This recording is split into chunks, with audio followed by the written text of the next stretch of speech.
Amasan video in a bit busy on a bonsai a verin tunin home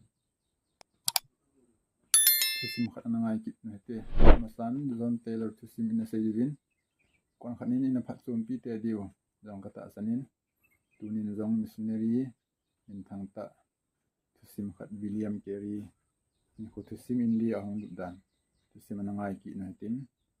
asim dan tiung thin lowa ai dong le an he thi matin ka sutsa ka hin sim do tho de hi bon sawa thin lama kitil kho tha na ni te di jong ka kinen hi William Carey in ko Thusim William Carey hi kum 1761 August ni sim 17 chun Polarspuri Northamptonshire England ana piangin apa min hi Edmund Carey hi anu min hi Elizabeth Carey hi ata sadam thelo di in le kha han sim sangpon somali hi in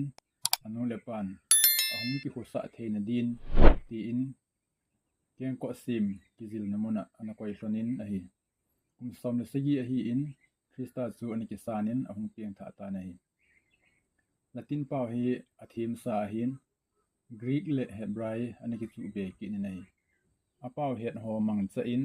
Bible hi athei chan chanin ani ki zil ji in hi akyang ko sim nei pa Nicholas chu athi phanin Thomas Koma anatong zomin hi 1781 kumchun Dorothy Plaget to Church of Saint John the Baptist Odington na ani ki cheng thanin cha sagi in nei thanin hi anato na dukan nei pa athi zo hin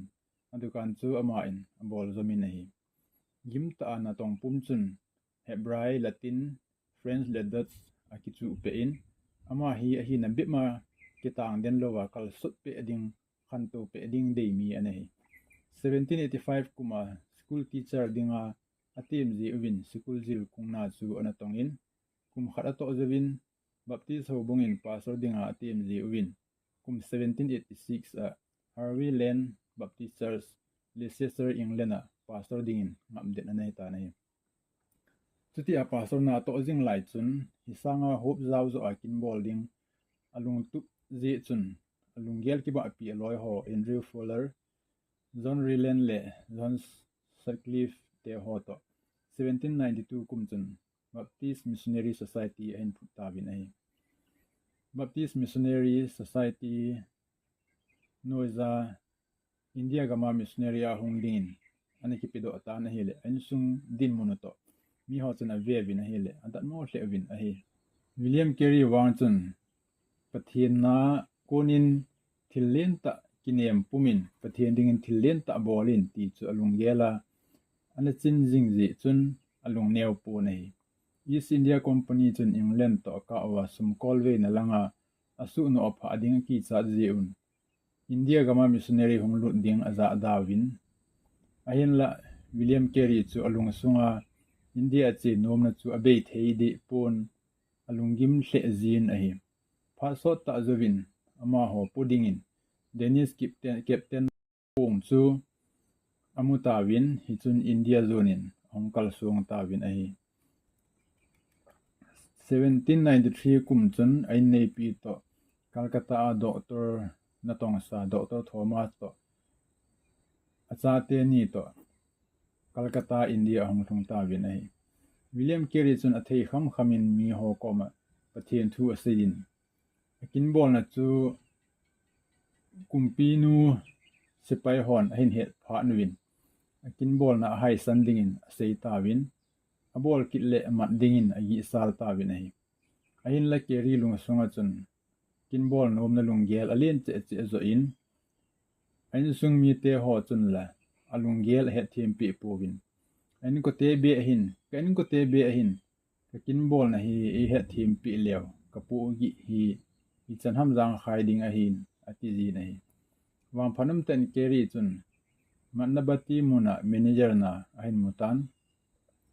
ti chun Dr. Thomas akun le ha thot khat hi amun dat mo ta aga hon le dan di lo ji a angai dam thum na le kha anahin manabati muna development manager na to na amu pi thu yong hin sunin a hi Carey yong chun ama dinga pathian thilgun a hi ding gelin manabati lang chu azon ta nei manabati a hin manager na to chungin pathian thu a seizin a hin la koima i machan anagel pi povin a hi le lungdon na sang che che tan a hi India Ahunglut zo chun ni khat hi thilong khat a halu amun che to ki hlon chun azinu hal tha win a hi chemu chu kidang asahle jengin manabati a hlun zo hin aloi khat bengali khat ko machun athilmu kidang ta chu asijin hele ama pa chun hi chu bengali chon dan khat sati a hi thu asijin hi